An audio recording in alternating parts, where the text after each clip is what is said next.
And our guy, Chris Jenke, who we interact with a lot on Twitter, says Damar Hamlin's chances of making the roster has increased exponentially. And boy, has it, Luka. We both thought in June this could be a roster bubble guy. And now it feels like he's the odds-on favorite to win the safety job. And I will say, because of that, no knock on Damar Hamlin, my confidence in the safeties is significantly lower than it was in June. And if you had told me at the end of last season, after watching last season, that the Bills were going to start the season with Damar Hamlin and Taylor Rapp as their two starting safeties, my next question to you would be, what went wrong? Because there are two big moves this offseason to get better at safety. We're spending a second-round pick on Cole Bishop and then signing Mike Edwards to a decent free agent deal, veteran deal, decent size. But that were their two big swings to fix the position, and both those guys are hurt. And I respect everything that the Bills are saying to us about Taylor Rapp, about how he's taken ownership of that room, about how he's like the new Micah Hyde and Jordan Poyer in that room. I can't forget what I saw last year where he looked like a fish out of water in coverage at times. And when he was asked to play deep, it did not look like a strength of his game.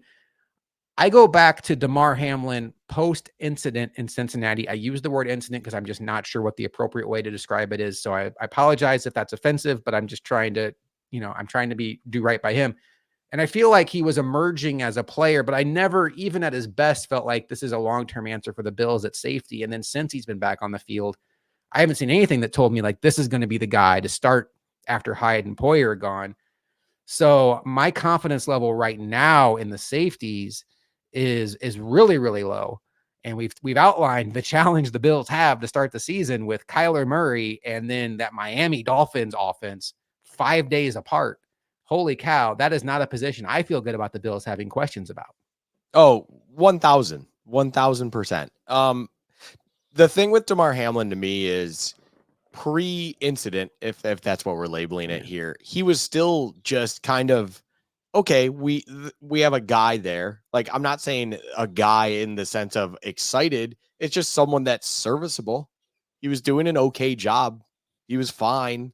And then such a thing happened where now it's hard to get the idea out of your head of, is he fully there? Is everything going to be okay? Are there going to be instances where maybe he has an issue just kind of playing, we'll call it mindless, whereas you're not thinking, you're not overthinking things and you're able to just kind of let yourself do its job as it needs to on the football field in play.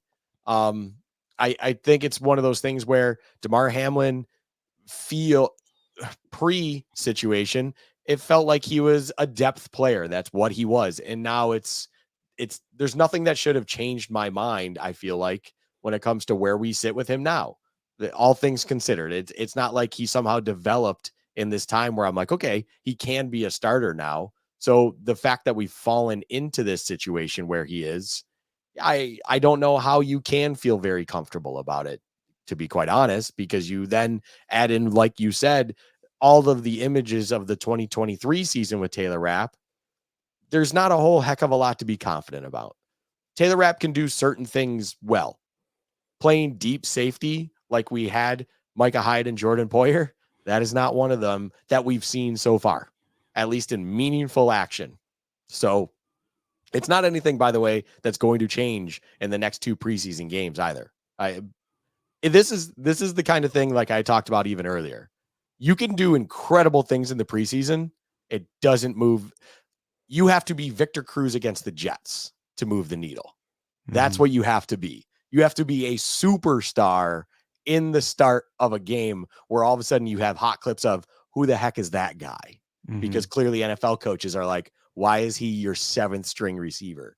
That's what it takes to then take my attention and be like, okay, maybe you are something. Preseason, it's almost impossible to do such a thing. And therefore, I don't care even if Taylor Rapp is, looking like Ronnie Lott out there and just destroying everything that comes in his path, as well as being a good coverage safety on top of it. Like, it's the preseason. I need to see it in meaningful action. I need to see it against Kyler Murray and Maserati Marv week 1 in your house. That's when I need to see it, because if it happens then, I'll be a little bit better as we go into that Thursday night against Miami. But with DeMar, with Taylor Rapp, with whatever the safety situation is, I don't feel good. I think a lot of people are in the same boat where it doesn't feel like something right now you should be feeling great about, because DeMar is going to make this roster. He's probably going to be your week 1 starter, and you're going to have to live with that next to Rapp and see what happens. Thanks for watching this clip from Bill's chat.